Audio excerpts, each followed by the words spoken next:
Good morning everyone, today we're checking out a brand new video from the Game Fizz about how even the trees in Minecraft have lore to them. I'm sorry, the trees? You mean oak, birch, spruce, those like giant spruce, all those trees have lore to them? No, judging by the thumbnail, I'm gonna guess we're instead gonna be talking about the creaking, the pale oaks. Minecraft's trees have lore now? Yep, in a new update, Mojang has created moving trees, a new mob known as the creaking. But what is this thing really? Why is it here? And what can it tell us about Minecraft's ever-expanding history? Well, if you're feeling stumped, don't worry, theorists, because I have the answers, and I won't leave you behind. You know me, I'm a stickler for detail, and a real sap for lore. And it turns out the creaking's bark may be worse than their bite. It can't bite, it doesn't have a mouth. I get the Hello, joke, Internet! Welcome to Game Theory, the show that's always helping Minecraft's lore branch out. Okay, I'm done with the puns for now. Instead, I want to talk to you guys about something. How many tree puns was that? I have been so excited for. Minecraft's new update, The Garden Awakens. Inside this update was a brand new biome called the Pale Gardens, a biome that Mojang says is supposed to feel like it's dying. And they nailed it. They've got new grey coloured moss, grey leaves, grey grass, grey wood, even the sky in the biome is grey. So as a Brit, I felt right at home. But it's the Awakens part where things get really crazy. I didn't know that's what the update was called. Because alongside all of these new grey blocks, a brand new mob has come out of the woodwork. Literally. It's called the Creaking. And while it looks like the trees surrounding it, it's a little more aggressive than your average tree. When you're looking at it, it'll be still as a, well, tree. But turn away, and it's lights out for you. Don't blink.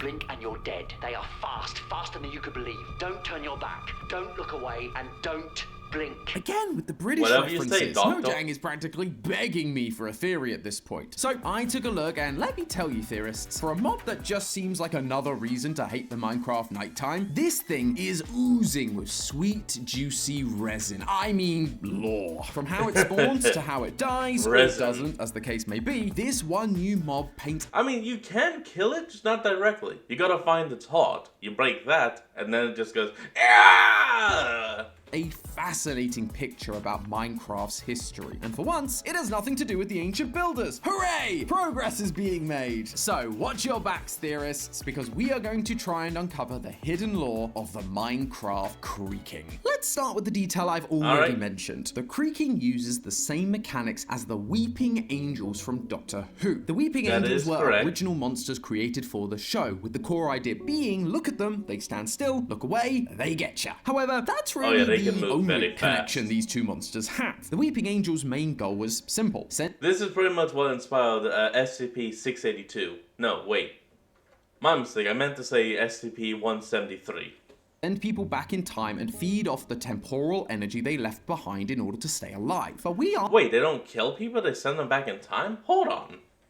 The only connection these two monsters have. The Weeping Angels' main goal was simple. Send people back in time and feed off the temporal energy they left behind in order to stay alive. But we aren't getting sent back in time by the creaking. We're just getting bonked over the head with a big stick. So while it's a cool and definitely creepy mechanic, I don't think this is where Mojang is hiding the lore. Instead, the answers are actually being hidden in the same place the creaking are, inside the trees. If you hit a creaking, it won't take any damage, but you will get a trail of particles that lead you back to a specific tree in the forest. From the outside, this looks like just another tree, but chop away at it a little and you'll find another block known as the Creaking Heart. This is the thing keeping the creaking alive, so much so that the creaking can't walk more than 32 blocks away from it. It is literally tied to the tree where its heart is, and if you do as the game title suggests and mine this heart, the creaking will crumble before your very eyes. So while the creaking look like living trees, they're actually more like a physical manifestation of the tree's heart or spirit, connected to, but not physically the same as the tree they've spawned from. And once I realized that, my mind was immediately taken to something I've talked about a surprising amount on this channel over the last year: Greek mythology. I'm sure my history teacher is delighted that I'm putting that ancient history module to good use. Here's to you, Mr. Bastable. You see, in Greek mythology, there are these spiritual beings known as nymphs. These Oh, are yeah, basically just the about to say. personification of nature itself, and they are usually tied to a place, a landform, or, you guessed it, trees. All of these nymphs have different names, powers, and stories depending on the type of tree or place they are connected That's to. right. But for us today, the ones we need to focus on are the dryads, specifically the subcategory of hamadryads. The dryads were the nymphs associated with oak trees and were seen as the protectors of those trees, making sure they grew and that no one chopped them down. But the hamadryads had an extra reason to protect the forest. While regular dryads would just appear near the trees they were connected to, hamadryads were tied directly to the tree's life force. So if the tree died, so did the hamadryad. Yeah, that'd be kind of obvious. To see the connection? A personification of nature tied to the life force and location of a specific tree, namely one that is made of a type of oak. The creaking are Minecraft's version of the hamadryads from Greek mythology, which actually ties in really well with Minecraft's general ethos. The ancient Greeks had very strong feelings about respecting and protecting nature. It's why so many of their mythological creatures and gods are connected to nature and the elements, to show people what would happen if we didn't take care of the world we lived in. In one story, King Erysichthon, the king of Thessaly, cut down a sacred grove, and the dryads were so angered that they prayed to the goddess of agriculture, who made the king so hungry that no food fulfilled him, and eventually he ate himself. Right? Yeah, Greek mythology is dark, man. If you followed this channel for a while, you'll know that we believe that Mojang has been passing on the same message throughout Minecraft. The respecting nature part, not the eating yourself alive part. The story of the ancient builders is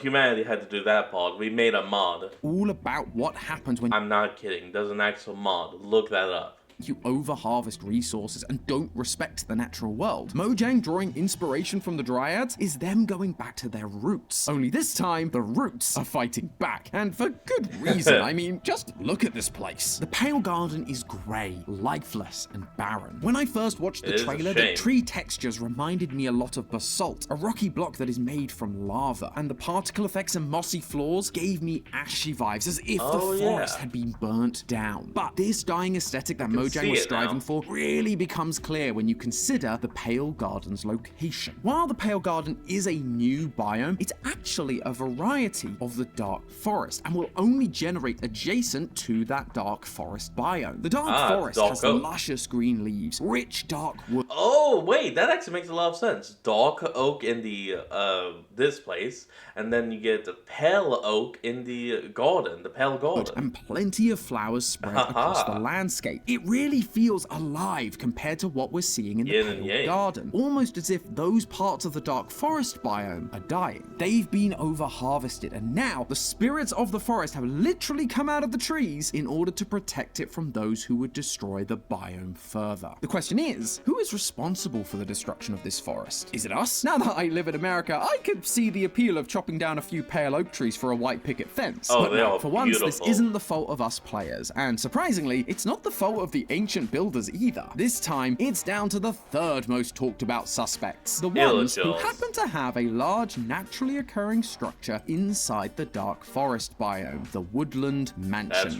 That's right. Our culprits today are indeed the Illagers. Not only are these guys living right in the heart of the very forest that has been destroyed, but if you put any kind of Illager near a creaking, whether it's a Vindicator, an Evoker, or a Pillager, they will run for their lives. In fact, the Illagers are so afraid of this thing that even a Vindicator that's been named Johnny, who usually just goes on a murderous rampage of anything, will still run away from it. This creature is so terrifying that even the one that is on a psychotic killing spree is afraid of it.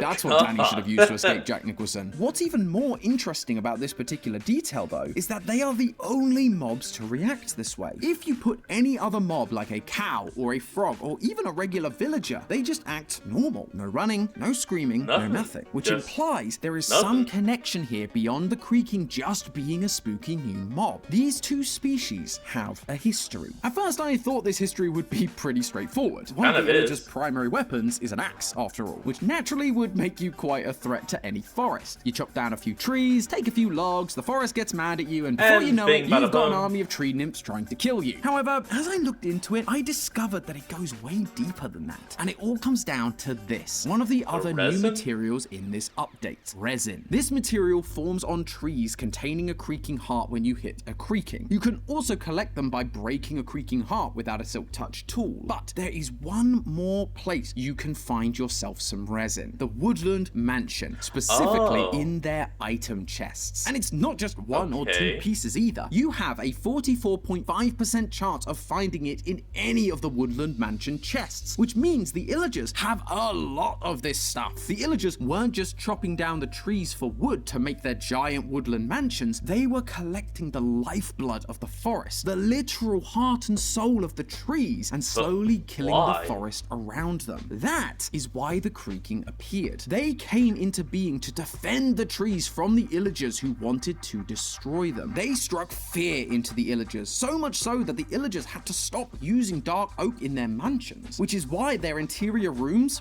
that were built later on, used completely different planks like birch or oak. They even went so far as to grow their own trees inside the mansion with sapling farms. The Illagers were afraid that gathering more dark oak would anger the forest. They are the reason the Pale Gardens exist. They overharvested nature's resources, and it took a toll on the forest, causing it to wither and die. And now the creaking will stop anyone from doing the same thing again. But then why collect the resin in the first place, especially when it caused them so much trouble? Resin is only really used to create bright orange bricks that can give your builds a nice pop of color. But we aren't seeing any of those blocks used in the Illagers' woodland mansions. And we know it's not because of their lack of interior design skills. You don't just build a giant chicken out of wool unless you have some real taste. Not to mention the fact that resin is a pain to get. It literally requires you to either attack a creaking directly or destroy their heart, which isn't fun when the creaking is trying to kill you. It's a lot of effort for the Illagers to go to just to have it sit in a chest. So why collect it? If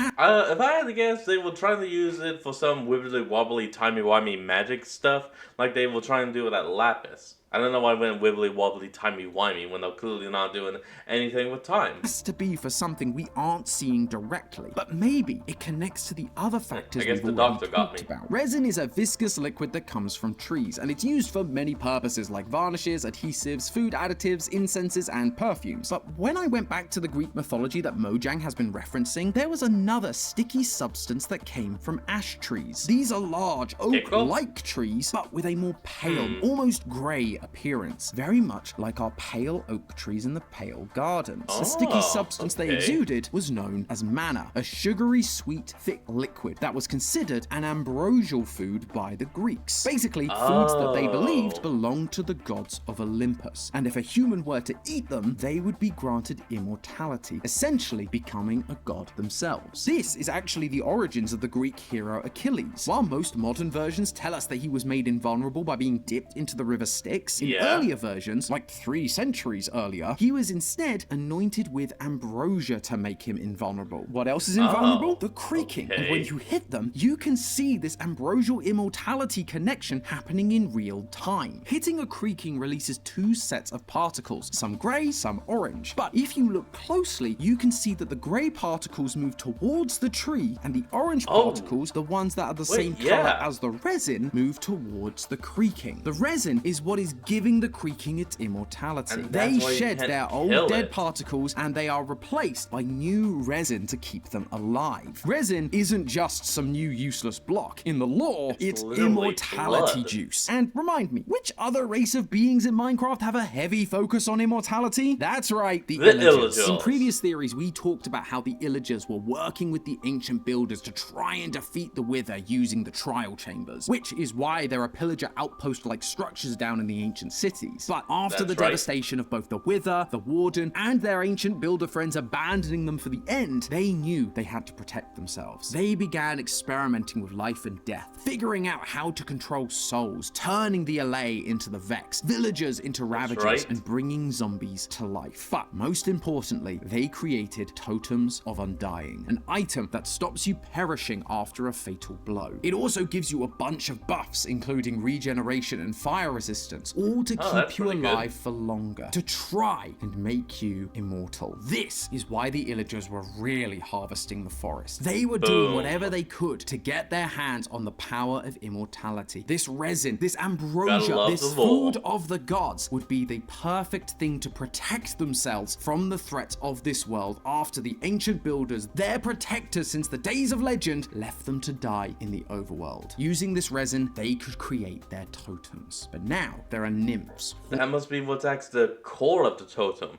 Because if you look at the totem, it's clearly got emerald eyes and a golden body. But we have no idea what's inside it, if it's solid gold. So now it probably doesn't, it's not solid gold. It has some of the resin inside it, acting as the core. Haunting the forests, spirits of the trees that the Illagers die, can't it kill, and breaks. so they run You away in regain fear. life. Even the trees that were supposed to be the solution to their survival were betraying them, just like the ancient builders they once trusted. But hey, that's just a theory. A game theory! Thanks for watching. World premiere. Pretty good lore, I have to say. Alright everyone, that's going to be the end of today's episode, and I hope you all enjoyed this. Remember to like, comment, and subscribe for more. Link to the original will be in the description below, and I'll see all of y'all next time when we flick back on. Until then, this is Fox, signing out. Peace.